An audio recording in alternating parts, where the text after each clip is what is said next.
Last week, the police have busted our power. So they have to how many months?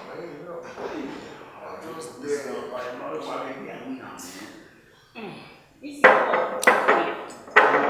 well, let's see the West. Well, let's see total.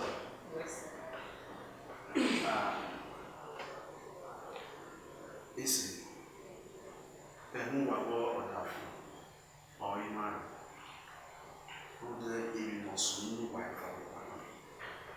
me what that even a person when my brother funny I'm alright anyway good one I'll tell you remember oh boy I'm not please stop the pretense when we're or say can not yes yeah okay good so yeah no soon that what Edit oh to a young company our family issue to outside oh really oh my dear one hey point of correction you in Lawana Yakendere and you were not so I address me who address me do that you own me okay oh so yeah calm down oh you see mommy even no ma you down he's setting it down he go a day we mark one Emi ro ba isu ni ma wo wa. Me wo da fun mi ma we le bi ma kaka.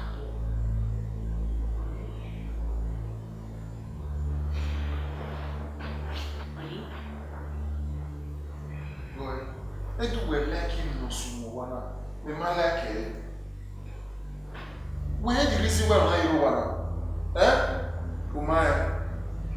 E dey get me na to no. Enye do kan wa usaze. Wa mo ve mi u kile mo. I gani me. O ke me was what? No. No, what is it? It's mi amo sunu da mo pe no. E je ko me what na. What? Jane? Yes. Wait. Not mine. And not. Where or see hey. You hear about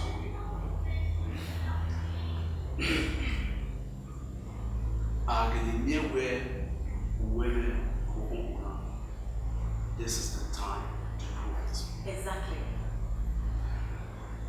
Oh, can a boy look at it best.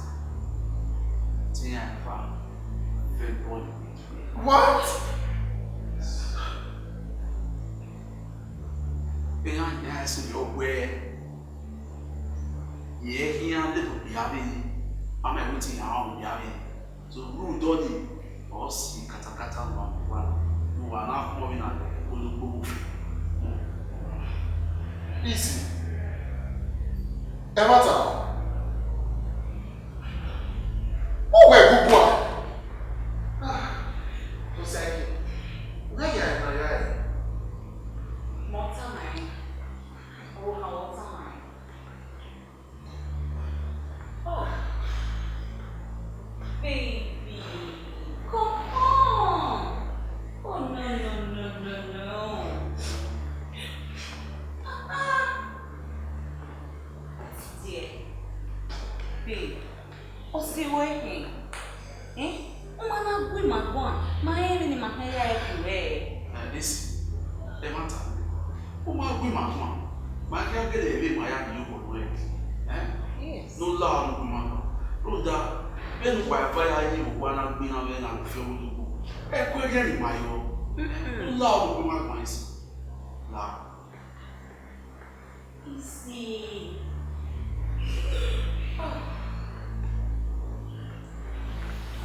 Domo.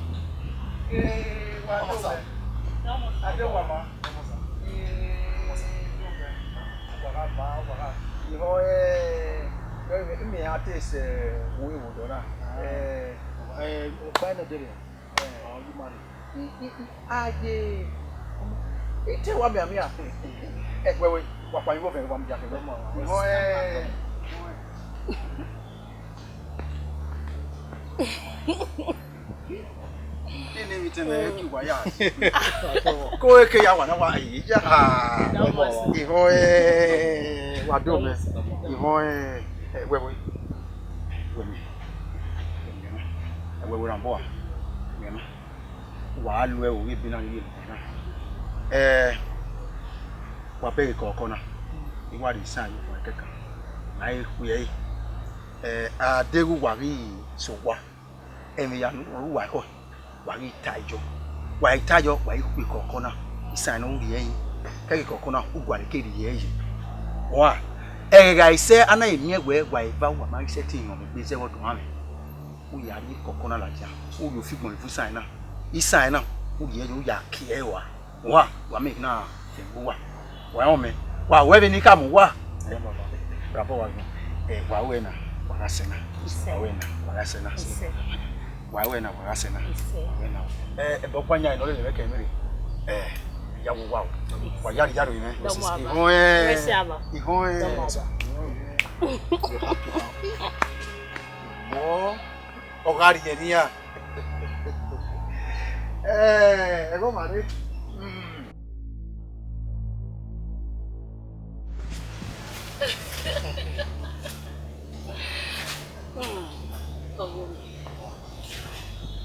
Ogo me ni ya. Nine. Ai wa we ni. Wala. Even upon even in mauna. Aura, we must one as well. Nine. Awe mi ma o. Awe mi ma so wa. Okpa no. My van so for my year where.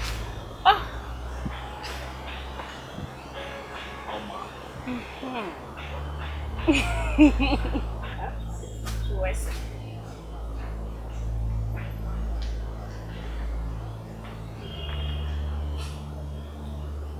Okay.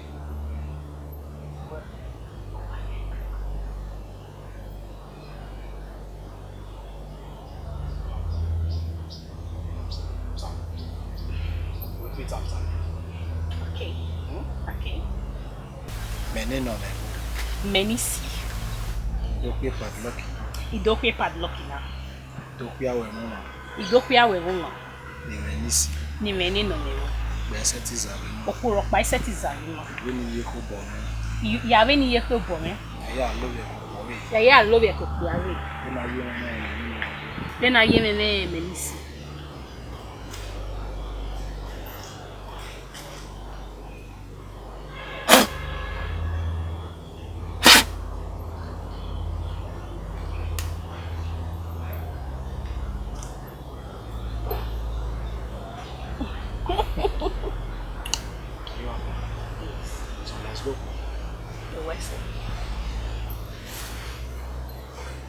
Wow. Apa? Wagumo neni sa yuwepo. Kawo ni makipe ni ha.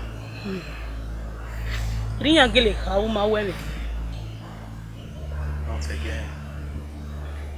You are not going to na. Why ye ni say? Why you? Why ye the padlock you? Okay, what do you want? Wagwalo, what do I want? Fearful. What? Fearful.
At this modern age, easy, Gumeka Mare.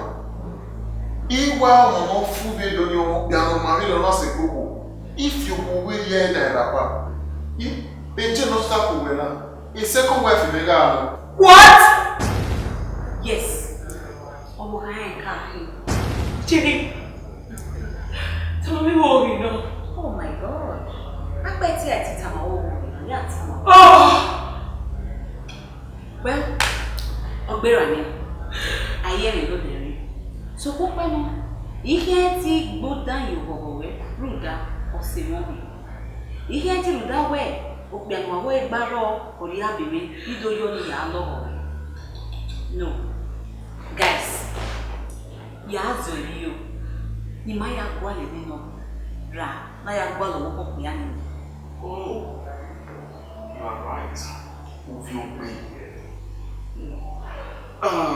It is your say, and if you little dog, why you are okay, good circumstance.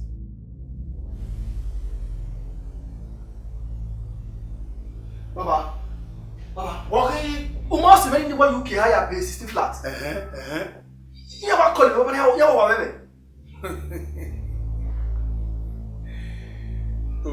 We had to wear the Hana ye or say any. O de no la mige or makuya. Hunda, betting and women no wake baby. A fair get or ya few boy a menoro. I don't understand. Why I can't? Everyone was soon does it. O ma pa won din yeye hunda o ne o ma ri so to no keke hunda yan ra we mi no we gbe na beri o emi no we gbe eyan bi ya hasa ma me o se we ni ede ni swe obo o you no wan sanu dazi on wa ya ma so ma me ede yo en we o hani o de no la mi go o ma ku ya Oye sagin sewu. Baba. Tu we go to area sinwo. Kakabo. Iyan mana ri emi no we gbe ba no we gbe jaro emi. E fe jeje fere we yo. Iwe to ye sagin sewu. Baba. Ita. Otabo. Yeah, Baba. Otabo we have 5 billion naira account. Wa mi abo si o e. O wa no kuwa, imoto no kuwa, ile yan ba dele. Ah! O we ye Malaysia, ere ye Egyptian, ere ye Dubai, ere business. Baba, ije blood money, ije. Baba, o ni ki ma de ni ari ko. My life flight yan ya du mo. Ka do e be to wa, o wi go ro. Ime yi ga yi na wa bi ti me so mo ri agbon. Me ga ri na bi un kan me ki me ni. Oyi me. O ma wu ma le lo de ni alele. Muda udere ba. E fosa. E ofu. O sara hi no ma. E yo ma. Baba, mo ta bo. Mo tu se ya. O ta bo baba ba kure. O ta bo ni o le ni ari e ko. O de bi e ni ya. De bi. So baba we si o. Àwọn no ri joba le na wa. Ike wewe kada da ati ma bi ano. Ai sa go iko wa be po ike we. E bo le ni a. E bo le ni a, àwọn no ri joba le na wa. E bo le ni a.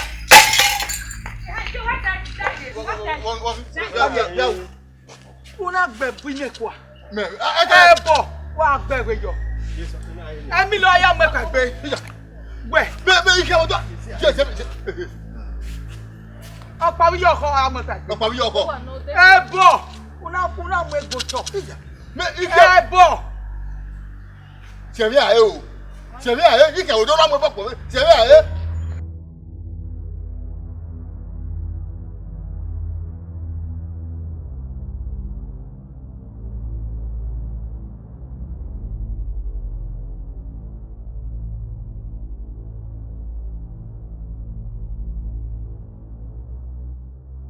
wa.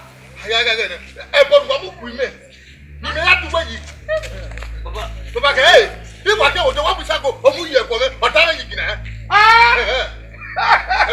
Baba ke eh.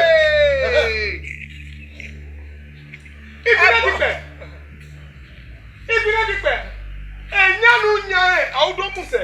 Una mu isago na bowe. Isago na bono ma na e. Una mu re ko je. Ibile dipe. Be mo sago ya o. Ba do tu mo. Ba tu mo. Ya o be ku. Ba tu mo. Mo no ba hina ho na. Wa sa ke. Webo mu nya. Mudia ne. Mudia mo. Mudia. Mama mo ri ma gbe ko ewe na ga tie bo ni me. O ka mo ba rororo wi mi meje. O ka na talk pe. Ari bi ake gutie bo ne ka mo ba. Eri wa saka ma koko me se era mi yemi ni. E bi ko se no. Wa mama.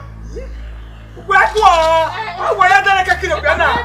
Ni o ko na se te ko. Na ni afi. Gbina di pe. Ati abo ni e mi o gbe na se. Ugawe mi sebebo. Ugawe mi sebebo gbina di pe. Ebo yanu wa ti ekusen wa de. Wa seri omo na ene. Seri oye. Seri oye. Egwe fún mi. Ugu ni o. Elisabi wa e. Elisabi wa we buge o. Atomo wa atomo. O da wa pon ara mi o. O da wa na mi loko, o da wa yan na mi o. Wa ge me me ti na dari o. Ma pe ke kan na egwe wole ri ugu egwe. Owo agun na gbo. Wa ye. Okuti sagoda. Wa wo ri abaria. Ego be wa. Aye bi ona ya wi sago me wo. Abo jo ke. Jaza la ye.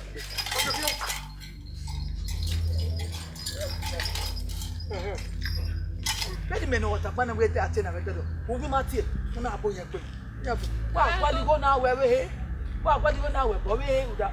Umana kwali go na we bo we. Ya fu na pa wa kwali ya. Tama.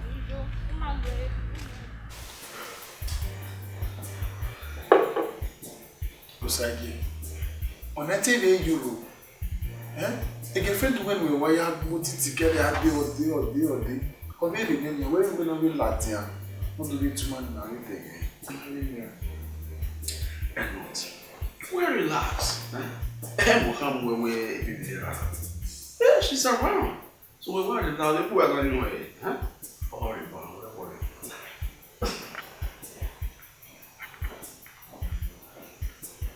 Oh! Baby. Sweetheart.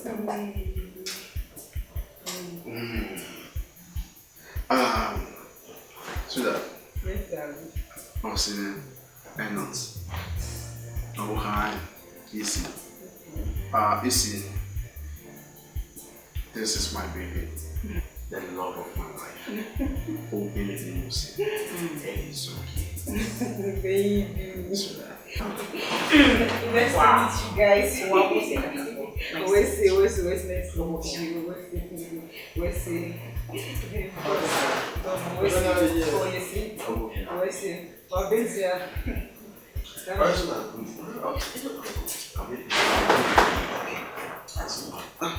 Baby, where one? Okay. Okay, then I'll tell you that. Your phone went up. Back up like. Baby. Everything will look much money. I'm just a very good fool. I was so bad. TV, You like it from me? yeah. I tell you what, you might want to buy it too much. But you want to be married. No. I'm going to tell you. I'm going to Europe. You have it before Nigeria. Before my boy Europe. Let me father boss it for now. From my babe. Okay, you know what? When we phone and you have my name. That's it. Now you're talking. That's my baby. Come on. I agree. It's a thing is still there. Alright, no problem. So fine. Almost. Jesus. What's in it? Hey, guy. Hey, ex-boyfriend. No, let's go. Really? A boy now. People are like, man, that's me. Oh, my boy back there, that's me, say, very phone. It's my cousin. Are you serious? Yes. Tell what? That's my cousin.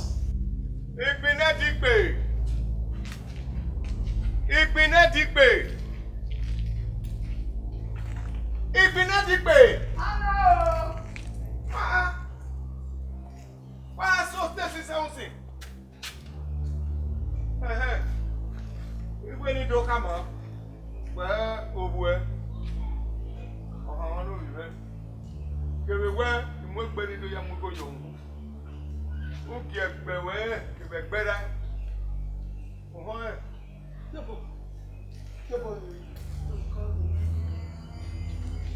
come, what a blessing.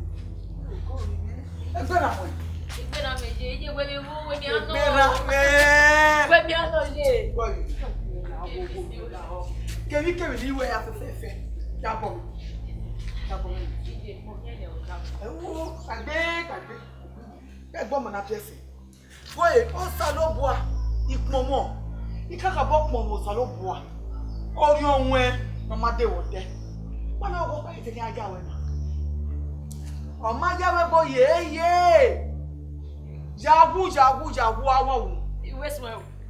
I let you jagu. You waste well, yeah. Yeah, the one of you are going to pay what you want. Yeah, my payment. What payment? Yahoo! Yahoo! Jiboy. Jagu, awu. You will be here. What? I will be where I was talking on a market. On a WhatsApp for him and I was. The woman, yeah. Ije, eto ni do. O salo pa mu ja ni be. Boy, la ni se. Wọ́n marry me. They go women on ma. They no work when you make work on we ask me work on men. God forbid. They no suffer them make we gaji. E ti wa be san le. Come on. Okay. Well, yeah. Ija la o. O pa ni be mi mo se. Omo ni ma me kere ni abi. Na papa ime na gere ye gbero do mene kere.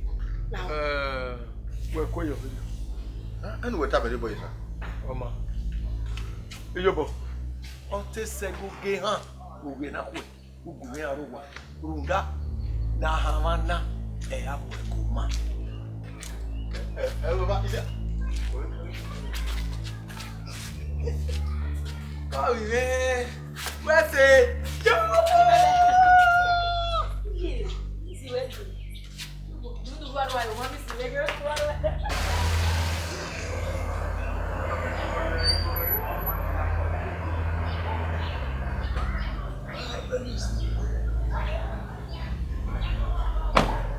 chair. It's the boss there. About dog.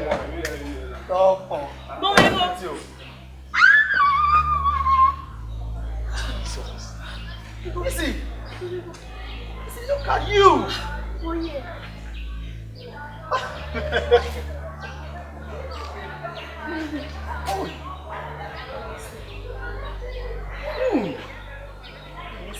I mean, I mix you so much. You look big. Come on. Why you cousin brother, man? Ah, well, no, if no we marry is very, very important. Here where we see why, that is why we are here. Hey, bros. Yeah, me, Papa. Oh, no, not at all. Let's go. No, there's only our time. Ah. Bro, okay, come on, like one hand. I'll tell you one hand. Okay, that should be better. Oh, man.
To the extent that you guys took her votes. Well, as you can see, she's married to my friend now. As a result, where marry me where and we to who am I go on. So the maru there way, and we padlock the outing what he here. Tell them listen. I'm not talking, no. I don't know whether I'm receiving a work about man. The bond was so strong, but he married with so many stupid things. My in my in a hand of lucky padlock. No, that you can't be massive where you are taking out to a fear padlocking. And they was your marriage so well not go nowhere no one. There's no that trace. We're not back. So he might be where I don't lie. But anything so that you can live in peace. You see, Tia in Hamburg, the year party when you lost in my uncle, when the arrangement of the burial and all those things, it might make you happy because I don't remember where you now. There's no way I can come back to Benin. Over there in your hand, so many things happen. Home around us, where every time they are going.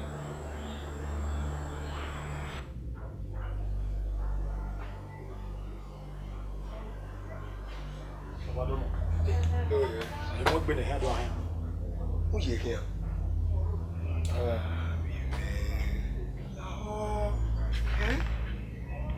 I die when you be the woman for now. On things you you take about where we are eating now. He won't go away. Papa, you only do our yet. They are more graceful.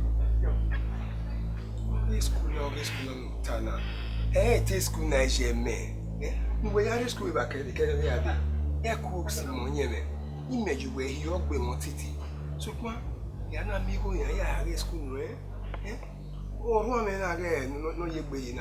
Oh, Sawa killing the Mima from a banner. And your bow, Cadwadi. You're not being up, but the hen of biggest queen here. Papa, Obi e kere ke school na ke ma ya fi papa ya fi gbe baba na ya la dia. Imagine for ban go ya fe na wa sekeda ro wa pe. We do yo me o mata ba go wa pe mi ori yo kedo abia. Ehin mu engineer. Ogbo na ko mi gbe ma. La we ni nínú wa ro me ko. U do ti o tun ta kere dia. Ma gba gbe nínú gbo. We ko kokiro. Wa ke wa pa mi re ko wa yibo jawo. We ko wa yo ku wa mo ko so wo mu po. Ma biele ni ima be jopo amego ni mo je mu yen ke mi o se fun no sakai O ma mu kai. Aso ma o ko ro ni ro na. Ani ro de o mo la go me ke do we o mo iwe la pati e ai ri bi o e wo je Baba isi ati o ye san. Agwa uri obi san iwa wi obo wa era me ya me fi mo maro pa eri obi san uri obi san hehe bi me Baba esa o ya e do ya ke. agwa we era me ji ma ya be bo pa eri obi san Baba isi ona bo ya ri san.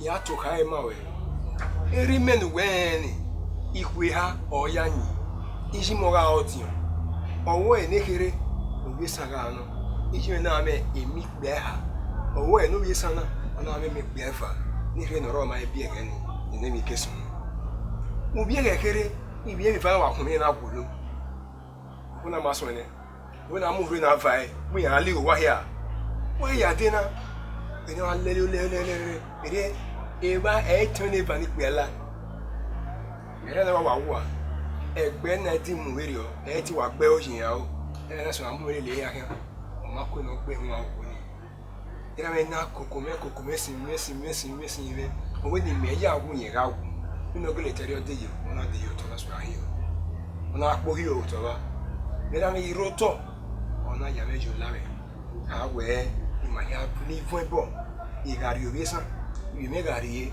no ri we e mi ameta mi mu do me o ga gbo no ri e eso le gbo ibe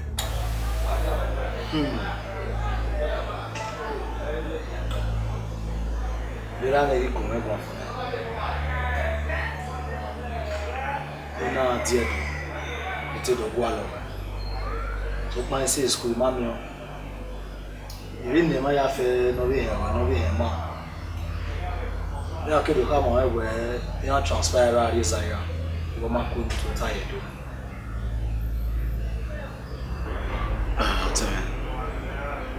Bagagi una tu lao.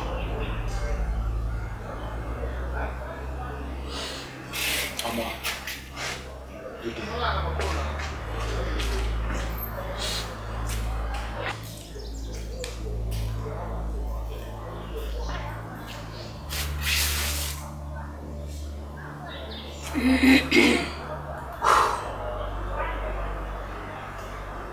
Marie, we sign in the radio.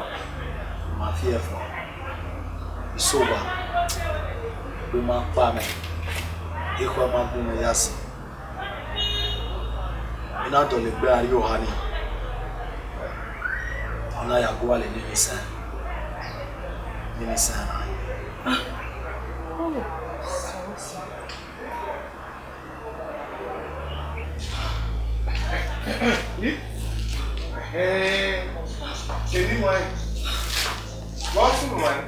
no me go Da domo sa. wasu no Even ropa. Ti ma do mi e na me go. bo ku we wo na Isa. Ma obo ko na ya fun ni. no me go we Azami o. Ona sie. Ni mana seti se we ayo. Ko ka ma le to wa ri yo. Ni ye ne go wa yi kiri. Ira ya o ba lo no ro mi ko e. Ira ya o ni pe ji me. Yi an seti le si pe. Ni ko we akele. Ni o wo me kele. Isi. Okay.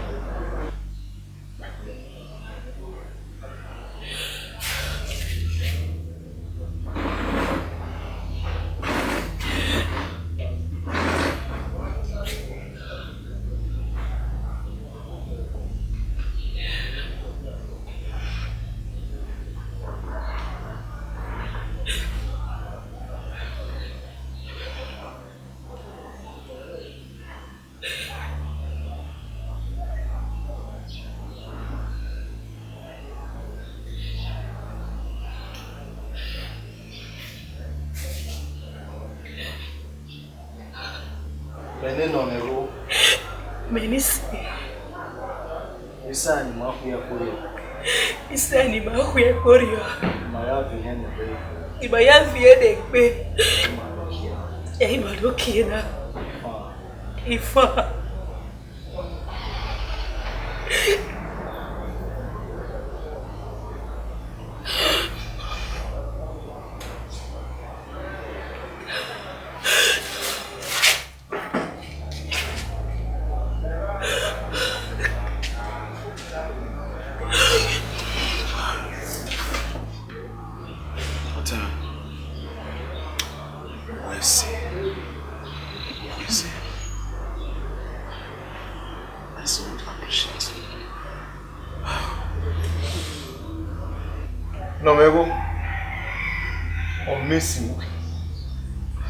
Messi no one with you, Messi.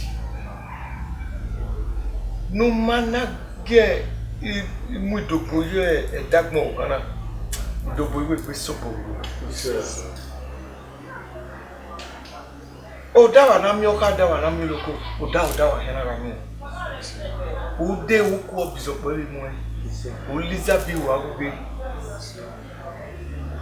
E ke no fure e ana hebe. No fura, o sanuta zibeni kawa ya boy.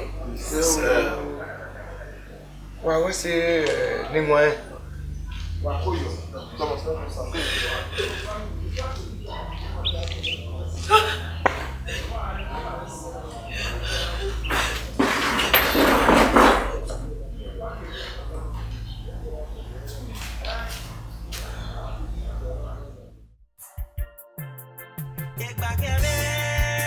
So baby, that was the story. You don't say it. Like seriously. So, I really know how to you. I mean, what I mean with you. And I mean, what way you cannot understand. You won't understand. You will not understand. My goodness. Ha! Jeez. Who will not reposition? Who will not reposition? Or with her? What is my way time? True though. I mean, you understand. More was said, at least the hold and everything, my uncle's death, and they ran away me and they bury a door and I just can't go. Me after I was the period of 1 month, I was actually made a bad luck and they told me that anyway. No, I understand. Of course, I'm happy. You know, after all, this is what I've been praying for. It's alright. I understand. Oh my God. Hello? Everyone? Yeah, baby, offer. I do. Yeah. Hey, you know what?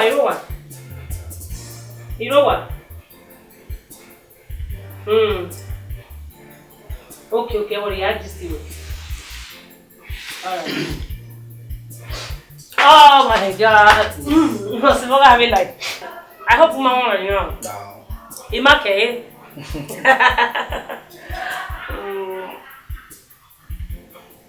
Oh, I mean, oh, what are you getting? Where did you know? Oh, stress very good. What? You went away. You cannot understand. You went away. Please.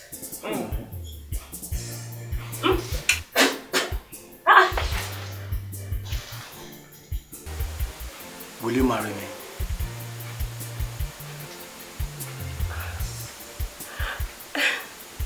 Yes. Yes.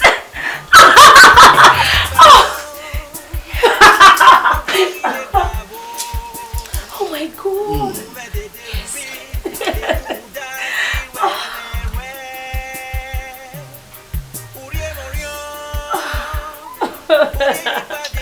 Oh baby. Oh my God.